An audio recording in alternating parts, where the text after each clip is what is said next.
All right, the court will call the case of the state of Michigan versus Eric Martin, case number 23S00425. Rachel McDuffie for the people. And standby counsel, Assistant Public Defender Jay Bellinger for Mr. Eric Martin, who appears via Zoom. Mr. Martin, can you please unmute and state your name for the record? I'm a living man, capital E, lowercase RIC, of the capital M, lowercase ARTIN family. One of the people, sovereign, not a legal fiction corporate entity defendant with a name similar to mine, and here by special appearance to threaten duress, not willingly. Now, again, I object again to any attorney being appointed to me, representing me, but that's something I want to ask you, Washington. Now, you said you're appointing this public defender. Are you appointing it for me or are you appointing it for you? Or is it just standby? I made my decision on that. It's standby counsel. If you have motions to make, you need to make those at this time. Yeah, that's how I need. I'm seeking clarification. Are you appointing him against my will to have an attorney appointed for me? Yes, it's not representing you. He's standby counsel. Please make your motions. Yeah, that's it. Well, that's I was going to make the motion to dismiss him if you're trying to appoint him for me, which, as I already said before, I will not be taking no attorneys. I'm one of the people. I'm not a defendant so as I said before. So I'm not going to be accepting any attorneys. Hey guys, welcome back. Today we're watching a sovereign citizen get his hopes and his arguments crushed by a tag team combo of a no-nonsense judge and a sharp prosecutor. Let's dive in.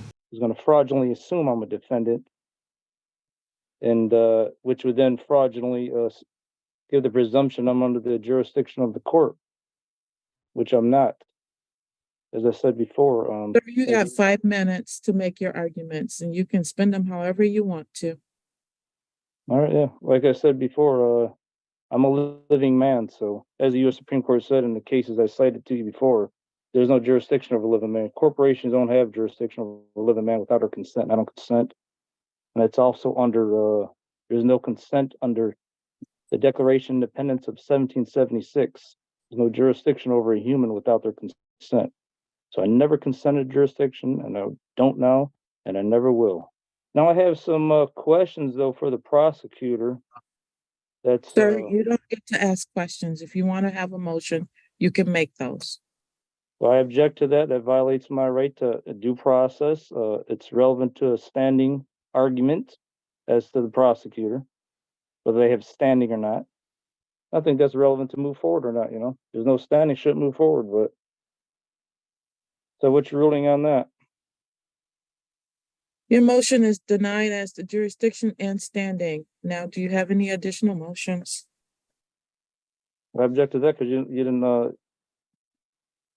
me to answer the questions to see whether you had a legit basis to make that ruling. Your objection is noted. Next.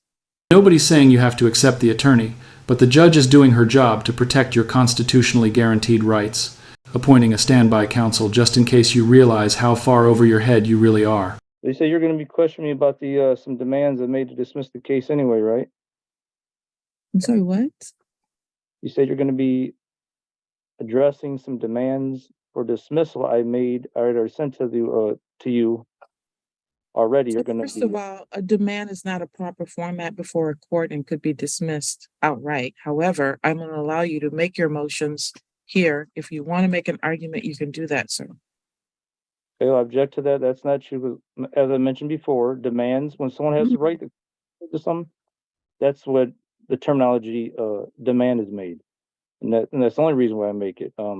Motions, even though I know that's all you see in the court rules or whatever, traditional. But that's for a request, and persons are not, or humans are not supposed to be requesting constitutional rights. Me exercising my unalienable right, human rights and constitutional rights. I'm supposed to be making demands. That's how I've been, and that's backed up by law. And that's how I've been taught. And so that's what, so it's all right and proper. Motions are requests, and the defendant makes motions also, since I'm just. So you're about to end your 5 minutes. Well, I objected 5 minutes being any time limit also. That violates. I don't care about what you're objecting to. You can make it on the record. It is noted. Now, if you have something that you want me to address, you should do that before your time is up. Putting a limit on my First Amendment right, that's unconstitutional. Sir, please, if you want to have something to say other than the circular talk that you're doing, you should probably do that at this time. I didn't finish. That's why I didn't mean to, none circular. I didn't finish the first time. All right, well, that's it. As to that, Is the court ready for the people's response run? I don't know if he's done with his motion. Oh, I'm sorry. I'm trying to make. Well, the police, I wanted to question the police officer who wrote the ticket. I have a relevant question to him as to self-incrimination, move to dismiss the case based on that because he made me give, my ID. Judge Washington is not messing around with this idiot. She doesn't have time for his games, and let's be honest, her hair is way too good to deal with this level of stupidity. But my memory was a little, I don't really remember exactly what was said. That's why I kind of need to question him to refresh the memory.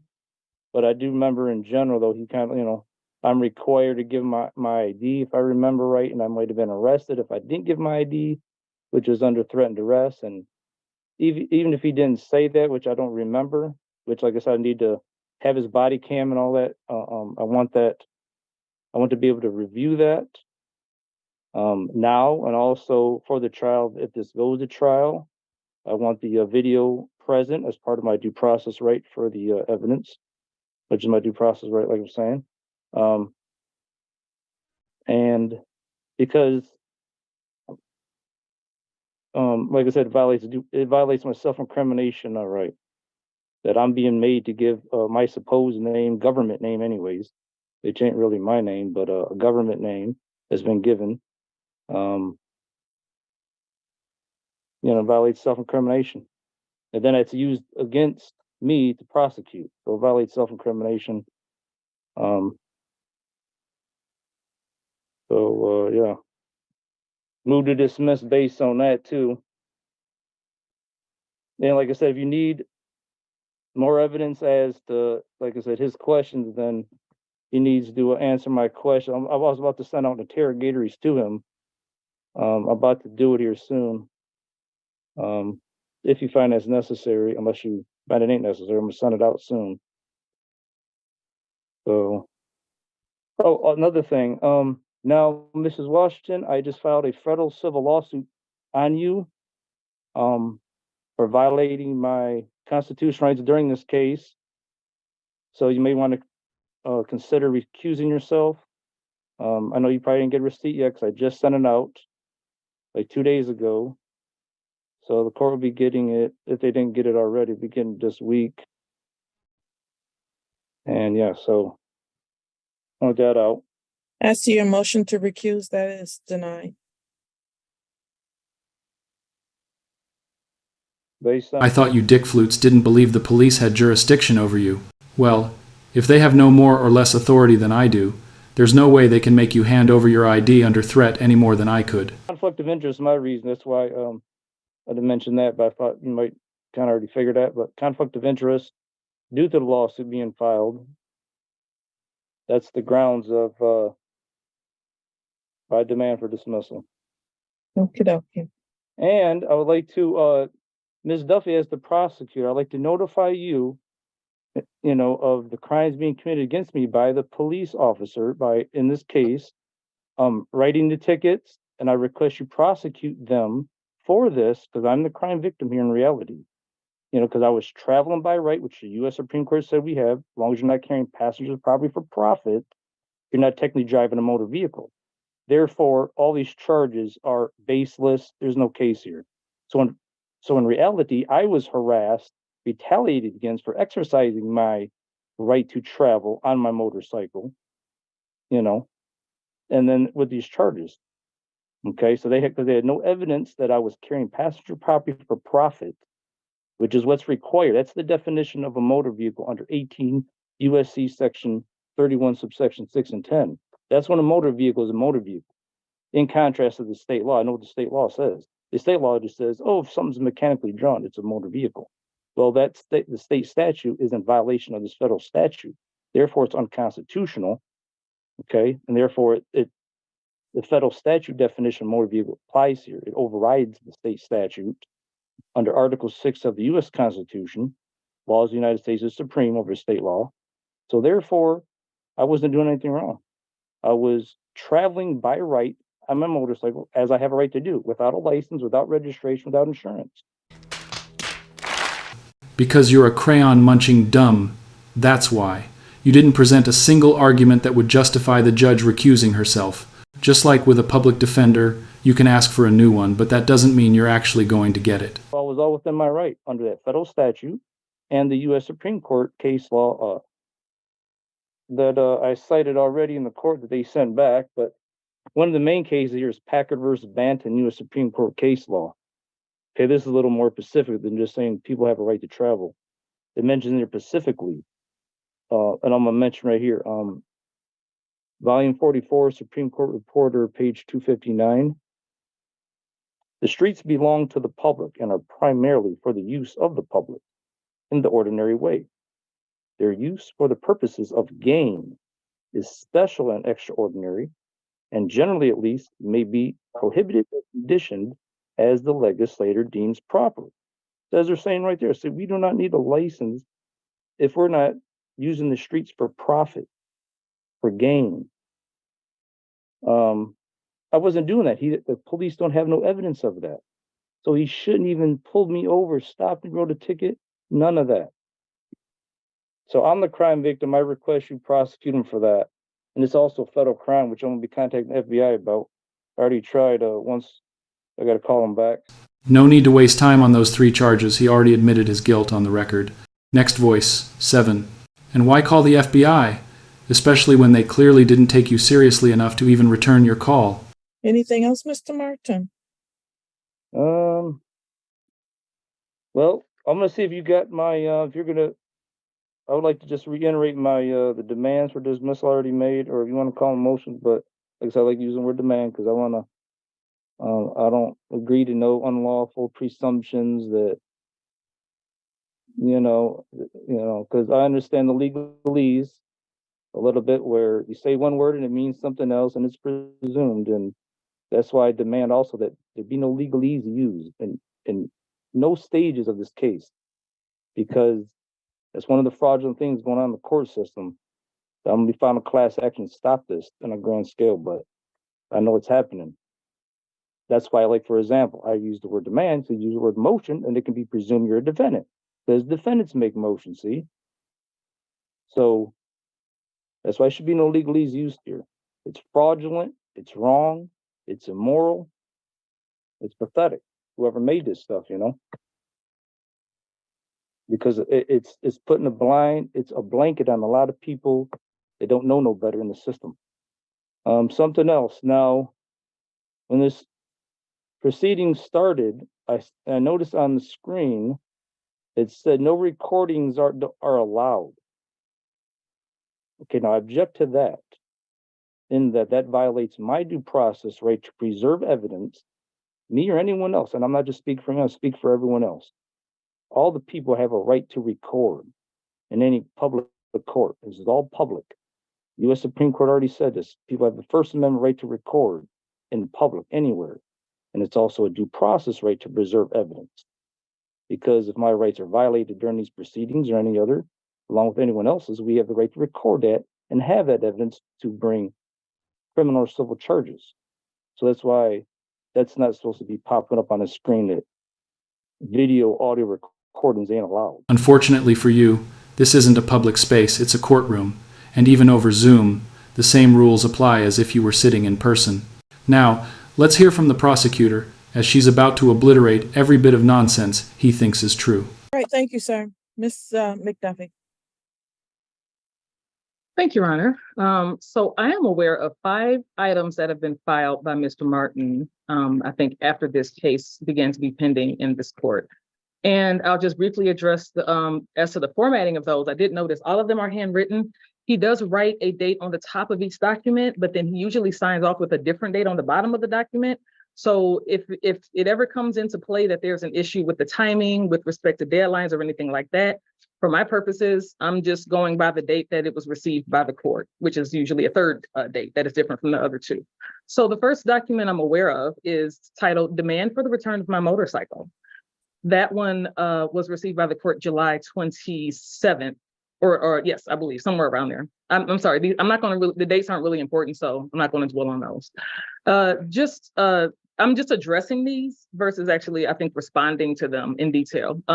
Defendants specifically ordered and demanded that the troopers from Michigan State Police return his motorcycle in this case. That is a request to police that was filed with the court. No response appears to be required or called for from the people, so I don't have anything to say about that. Next is the motion that was filed for the disqualification of the judge in this case.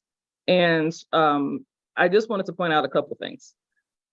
First and foremost, as Mr. Martin pointed out, the court rule that relates to disqualification of judges, MCR 2.003, speaks to the exact procedure for that. In a single judge court, and actually the challenge judge here is the chief judge, the challenge judge is the person who decides this motion. So I don't have any argument to make as far as that, but I would point out there is a quote included in that particular motion that challenges this court's jurisdiction. And it cites a case from, what's that? Oh, yes, Penhallow versus Doan's Administrators. That's a case from 1795.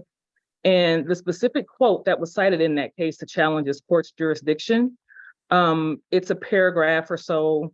It begins with something about, heavens, let me see. I want to make sure I have it correctly. It's not really important. In as much as every government is an artificial person, a creature of the mind only, all that stuff about artificial persons. I think Mr. Martin already made some references to that. I just want to make sure that Mr. Martin is aware that specific quote does not exist in that case whatsoever. Man, he really picked a fight with the wrong person today. This might be one of my all-time favorite sovereign citizen shutdowns. And to really drive it home, she casually reminds him he's not even in the same sport, let alone the same league, as a real attorney. That quote that he used to challenge this court's jurisdiction doesn't exist anywhere at all, except for other cases where sovereign citizens have copied and pasted that non-existent case law, and they've been told the same by other courts. So apparently there's like a bank of things to be shared amongst people making this argument, just so he knows and everybody else out there knows that does not exist. It's not a thing. It's nowhere in that case. That full text of that case can be Googled for free. You will not find that quote. The same is true of another case he cited, Keller versus Potomac Electric Power. That's from 1923. That case also does not include that quote, those words, or anything even slightly resembling that argument regarding the power he believes is lacking here due to municipal court status. But FYI, the Michigan District Court Act of 1968 did abolish most of the municipal courts. 4 of them are left that they did allow to remain: Grosse Pointe Farms, Grosse Pointe Park, and Grosse Pointe Woods. All of those are in Wayne County. We're in Washington. So just so that Mr. Martin is aware, this is not a municipal court. It's a district court. Finally, as to the motion to disqualify, as I mentioned, that is for the judge to decide. But I might want to point out the manner in which he chooses to pursue that disqualification, including any comments or insults. For example, on page 9 of his motion, when he says that also Washington is not a real judge, but a clerk masquerading as a judge. Pursuing disqualification or recusal, or even a federal lawsuit, does not insulate you from the contempt powers of that very same court, should you choose to continue escalating that type of behavior. That's just the more you know from me. Third, next document that was filed from this court, it's titled Martin versus Mike. Plaintiff's response and response and objections to my return criminal complaint on Mike and the attached court letter that vaguely, unfairly stated filings does not comply with MCR 6.101 and 6.102. I didn't have a letter attached to that to refer to, but it looks like that is the court's rejection of an improper filing or format. I honestly have no idea who Mike is, but the people of the state of Michigan are not listed as a party in that filing, so I don't really have any response to that either. I can advise, though, that Mr. Martin mentioned earlier, and it's stated here, that the reference to this criminal complaint because a defendant refers to himself as a plaintiff and titles something as a criminal complaint, it doesn't make either of those things true. So I'll direct Mr. Martin to the same court rule he actually cited in that filing, which is MCR 6.101. The prosecutor's approval or posting of security. A complaint may not be filed without a prosecutor's written approval endorsed on the complaint or attached to it, or unless security for cost is filed with the court. I just wanted to disabuse him of that notion that because he creates a criminal case, I guess in his mind and on paper, it doesn't mean that that exists in reality. Got him. So nothing more from that. The court's rejection of an improper filing really isn't my business. So no response from opposing counsel would apply to that. The last two things that were filed before the court are two demands. The court has already mentioned demands. I'm so sorry. It's a lot of talking happening here. I gotta refresh. Two demands. One demand for default judgment and another demand for summary judgment.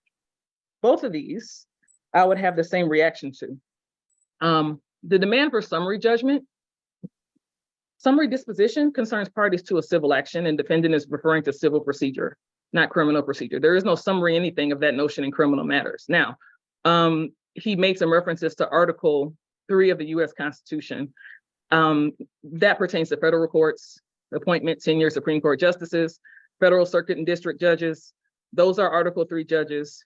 Those are the ones nominated by the president, confirmed by the US Senate. So this court is not controlled by Article 3 of the US Constitution. But I think he knows that because he's citing Michigan court rules to sustain his argument for pretty much everything else. So that doesn't change here. Summary judgment is not a thing here. Default judgment. Now, that's not quite the way it works. I think he argued that because the prosecutor in court did not respond to the request to return his motorcycle for that first filing that I mentioned, that he should have a default judgment and he should automatically get what he's demanding because he didn't respond to it. Well, I'm responding right now, but that's not how it works either. Again, this is kind of a civil issue. There are cases where there are default judgments filed, but those are civil actions. We have traffic tickets that defendants fail to appear and get a default judgment.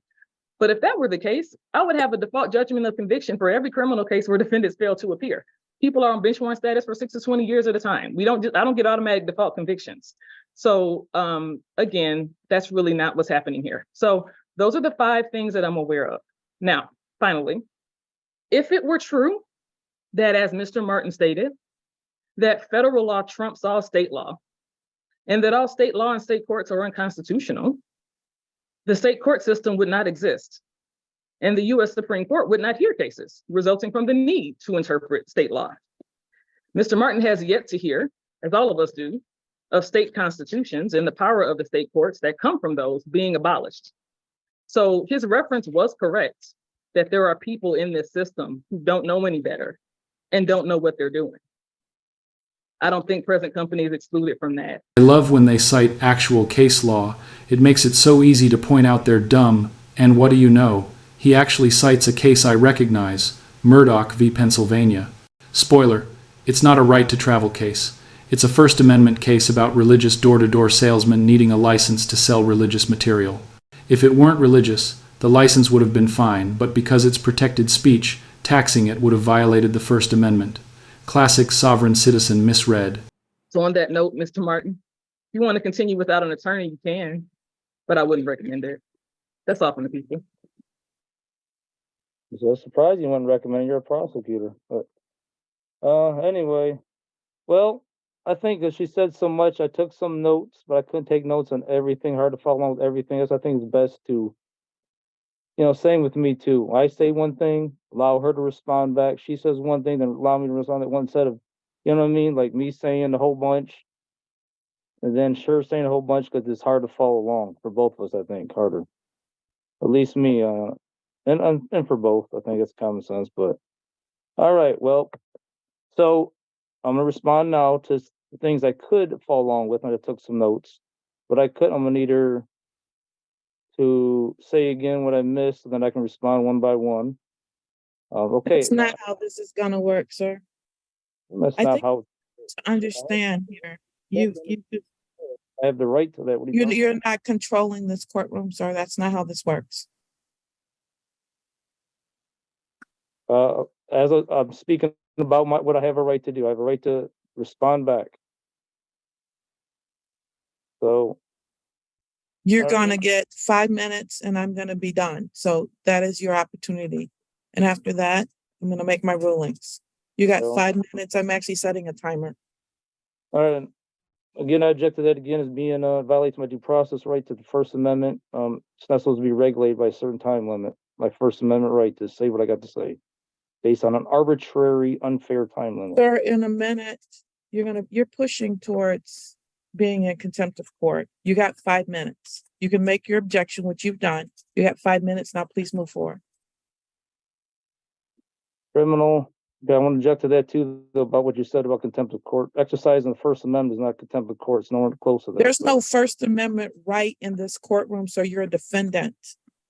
You need to actually do what is requested of you, and I'm giving you an opportunity to make your argument.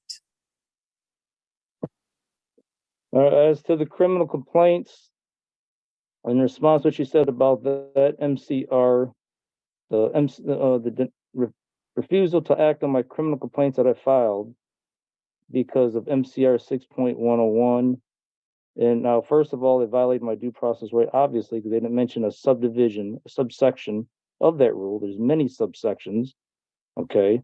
So I'm still left in the dark in what specific subsection it is. And all those apply to specific fact situations. So that was the first due process violation right there, just mentioning that too vaguely general. Number two, but assuming it was based on not paying a fee or whatever, I think like she mentioned, or getting a prosecutor's approval. Okay, if it is for that reason, those reasons are unconstitutional and therefore it's invalid. That court rule. That's why I'm going to file a class action actually on the court rule. And I'm going to get that court rule and get up out of there because it's not legit. Why it's not legit? Because as I cited in there, I'm pretty sure I cited in there. If I didn't, I have to check my paperwork. But I'm pretty sure I cited in there, or I was waiting to respond back if I didn't already. But I'm gonna say right now that it violates the court rule on, not the court rule, the Michigan Constitution part that says that people have the right to prosecute their own cases. In Article 1, I forget the exact section. But I mentioned in my paper, in some future paperwork anyways, I know that if I didn't do it on this one, in the very first one, because I didn't know, what the hell subsection it was talking about. They didn't mention it, but I know I mentioned it in some later ones sent to you guys. But anyway, so yeah. So it violates that right. And also the US Supreme Court case Murdoch versus Pennsylvania. And I got the volume number, page, and all that. I think I said to you guys before in the paperwork. It says that you cannot deny someone's constitutional rights by trying to make them pay money for something. And nobody cares about your consent because if your logic were true, we'd have 330 million different sets of laws in this country, one for every person. Our rights are right. Bringing something to the courts a right to be heard is a right. I don't have to pay money for that, criminal or civil case. Okay, so it violates due process. So all that's legitimate. They're illegitimate, that is, their arguments are using for that. Supposed to be acted on regardless of a prosecutor's approval or not. Okay, anyways, now as to her asking who's Mike, he's the manager at Area Towing. But she would have read it. It was in that document to explain that. So, okay. Anyways, as to the Penhollow, what she said about the quote about the Penhollow case. Okay, now first I want to say, regardless of the Penhollow case, what she said, the Declaration of Independence of 1776 makes it clear the government has no power over the people. They derive their power from the consent of the governed anyways. That's something that's clear right in there. Okay. The consent of the governed. I never consented and never will. Denied, denied, denied. 3 words that every sovereign citizen dreads hearing in court. So, number 2, now, her saying about the quote, I was recently going to the law library. I'm going to need more time to respond to that. But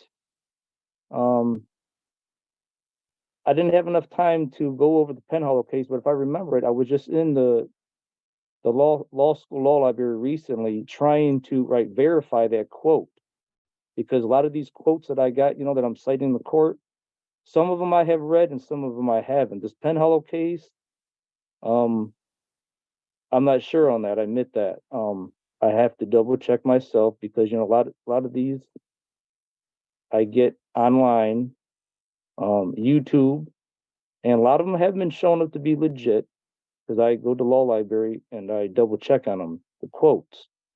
In the Penhollow case, if I vaguely remember, I think I did have a problem myself finding that quote, saying that exactly like that, but that's not saying it doesn't stand for that proposition. I'm sure it still does. I just got to go back to the law library and read it again.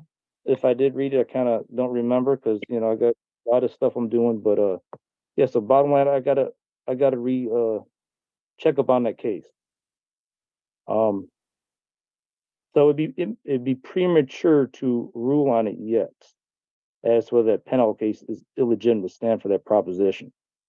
But I know U.S. Supreme Court cases still say it because it's all based off the Declaration of Independence. So there should be no doubt on that. And U.S. Supreme Court cases exist that say that Declaration of Independence is part of federal law, United States Supreme Court law, and it's the basis of the Constitution, so it's legit. That, as of the proposition that governments have no power over a human without our consent. All right, now, as to the summary judgment that she mentioned, Chapter 2 doesn't apply. That is not true, because since there's not a summary judgment in Chapter 6 of the criminal rules, then I forget exactly where it mentions that, but it's in the court rules or another law. But I remember reading it, it's been a while, that they make it clear that where there's not a relevant or similar proceeding in Chapter 6, then Chapter 2 is used for criminal cases. So that just totally it's not true. So the summary judgment, it does apply in criminal cases because there's nothing in Chapter 6. And regardless of that, in regards to the court rules, you got to remember court rules follow the Constitution is the top dog anyway. That's the top law anyways. And due process right to have some considered and ruled on and denied in my case. I mean, the case dismissed because based on my constitutional rights. That's just something I have a right to anyways under the Constitution, regardless of court rules. Because the court rules come after the Constitution anyways, and they don't always follow the Constitution. All right, 5 minutes are up. All right. So I got more to say, but so I'm gonna move for an extension of time on that, based on my First Amendment right. So I got some more to say. Your Honor, I'm sorry, Mr. You wanted to move for an extension, so I just want to be. Are we selecting a jury next week or no? It sounds like he wants to talk more. He does want to talk more, but I'm not adjourning it for that purpose. I am done with these motions. The motion in this particular case to return the motorcycle has already been addressed through the court regarding the fact that the court doesn't do that. He also filed lawsuits against individuals. Those were also rejected by this court as improper. And there's nothing to really address about that. It's already been decided. His motion to dismiss is denied. Despite his understanding of the law, and I'm not certain which law school he went to, summary disposition does not apply to criminal cases and is denied. And same is true for default in criminal cases. That is also denied. Jurisdiction is with this court, as I've ruled before, and I will not be addressing this issue again. The motion to dismiss is denied. Well, it sucks to be you. That's just how tow yards work. For a couple $100 a year, you could be licensed, insured, and registered, avoiding all this nonsense, but I guess some people would rather find out the hard way. All right, that's the end of today's video.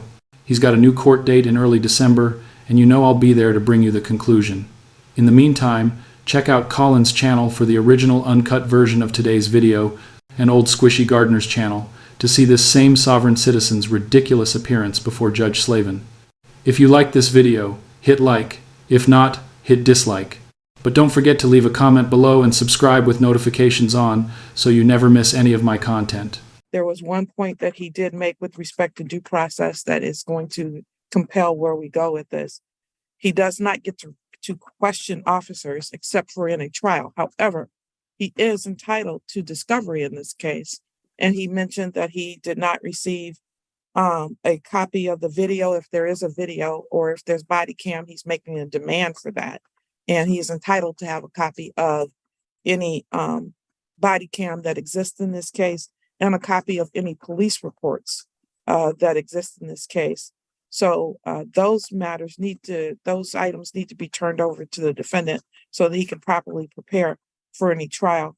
And trial right now is scheduled for 1 week, so I don't think it would give him a proper opportunity to prepare. I will remove this from the trial docket for this upcoming week to and there is one place in which criminal cases does have a demand, and that is a demand for discovery. So I think he is making that demand for discovery, and I am going to require that the prosecutor provide him with that.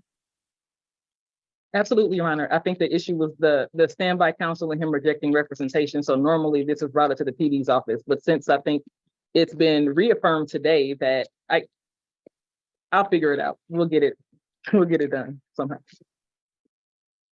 What do you have an email, or are you just gonna, Mr. Martin, are you requesting to have the documentation sent to you via mail or email? How do you plan to receive it, sir? First I want to you're referring to me as Mr. 'cause I understand that's another one of the term Mr. is another one of the what's the words I'm looking for? I forget what it's called here. All right, you can, you would like to figure it out to get him that documentation, and I'm going to give you a new date. Legalese term, that's the word I look for. The Mr. is a legalese term that's fraudulently assuming I'm a defendant and all that. But anyway, so Yes, my Your Honor, while you look for that date, I will just state on the record, if Mr. Martin, Eric Martin, living man, the individual sitting here before me today speaking, if you would like discovery, I would highly suggest that you give the court an email address or some method by which we can deliver that discovery to you, because I'm not trying to keep it from you, but if you don't help me to help you, I can't get it to you either. I'm gonna give them my address, and I'd rather do it through my physical address here at the home. I just wanted to object to the term first, that's all, before I forgot, or you guys keep going on, don't let me do it. But so that's also a reason I'm gonna move to that you should grant that they give my motorcycle back to me so I have transportation to get there. And again, now remember, you said you have no power to decide on if I remember right, that's the word you used. No power to give my motorcycle back, but you do, and not just power, but an obligation under the Constitution, because it was took in violation of my constitutional right, because it's my private property. So not only do you have the power to do it, you have the obligation because you took an oath to uphold the Constitution. They took it in violation of my constitutional right. It's my private property. Like I said, under that federal statute, 18 U.S.C. 31, subsection 6 and 10, a motor vehicle. Sir, I'm done with that. I'm done with that type of argument. But Ms. McDuffie, regardless of why he's making that argument, which is not valid, why do the police still have that motorcycle? Is it being held for evidence, or why are they holding that motorcycle? No, the vehicle was impounded as any vehicle would be when someone is pulled over for not having a valid license and or a lack of insurance. I think there was also unregistered plate or registration, which is count 3 in this case. The vehicle, his complaints refer to his desire he can go get that anytime. His complaint is that he wants it returned to him without him having to get it nor pay for it for the most part. So that's the issue. I see. Thank you. Mm-hmm. That's right, because like I said, because it's my constitutional right to have my private property. I don't need to pay no money. And especially on top of that, there are excessive fees on that, as we know, towing places traditionally do, which I plan on getting a lawsuit going on that too. I'm gonna make them stop that. I get to it. They just keep running the prices up every day. It could be thousands of dollars. One thing's worse.